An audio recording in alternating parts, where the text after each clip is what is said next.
মাংসটা ফোড়ন দিয়ে দেবো। তেজপাতা দিয়ে দিয়েছি, লঙ্কা দিয়ে দিয়েছি। কত তেল হয়েছে দেখুন। এবার জিরে দিয়ে দিচ্ছি।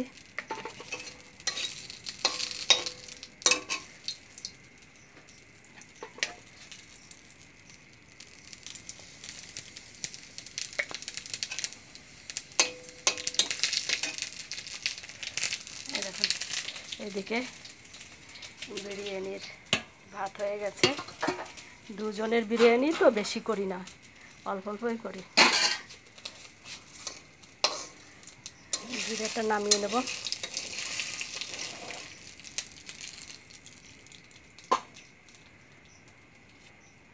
দিয়ে দিচ্ছি মাংসটা।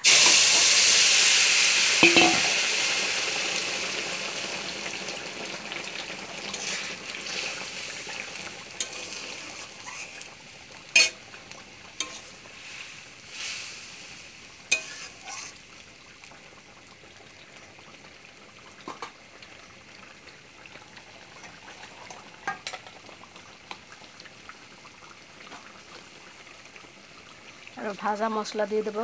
এই যে ভাজা মশলা দিলে টেস্ট সম্পূর্ণ আলাদা হয়ে যাবে, সুন্দর টেস্ট। ভাজা মশলার ভিতর কি কি আছে বলে দিচ্ছি।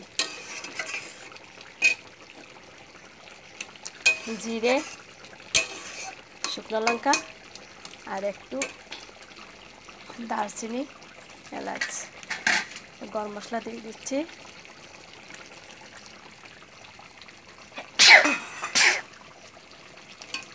নামিয়ে নেবো। এবার হয়ে গেছে রান্নাটা।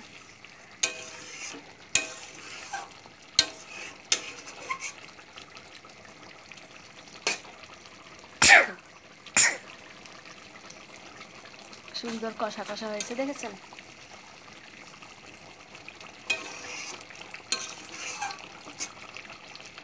কত সুন্দর কালার। আমি কিন্তু কাশ্মীরি লঙ্কার গুঁড়ো দিই না, এমনিতেই কালার আসে। আর ধনেপাতা দিয়েছি একটু, সুন্দর টেস্ট আসবে।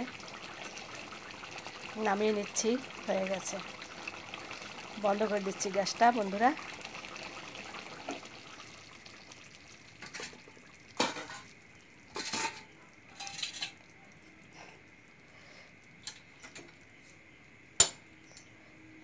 আমার ভিডিওটা দেখবেন, সাবস্ক্রাইব করবেন বন্ধুরা।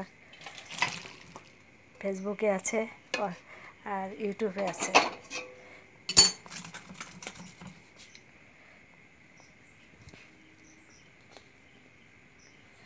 দেখুন কত সুন্দর হয়েছে মাংসটা।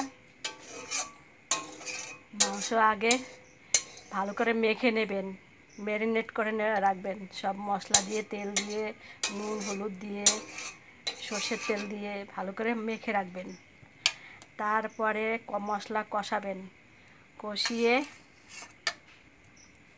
ভালো করে কষিয়ে তার আলুটা আগে তো তেলে ভেজে রেখে দেবেন। তারপরে মাংস দিয়ে ভালো করে কষাবেন। কষিয়ে তারপরে অল্প জল দিয়ে, জাল দিয়ে আবার ভাজা মশলা দেবেন, ফোড়ন দেবেন। দেখবেন মাংসর টেস্ট কত। আমার হাতের মাংস যে যে খেয়েছে সেই বলে কি তুমি খুব সুন্দর মাংস করতে পারো। দেখুন কত সুন্দর হয়েছে মাংসটা। এবার বিরিয়ানিটা চাপিয়ে দেবো, তাহলেই রান্নাটা হয়ে যায়।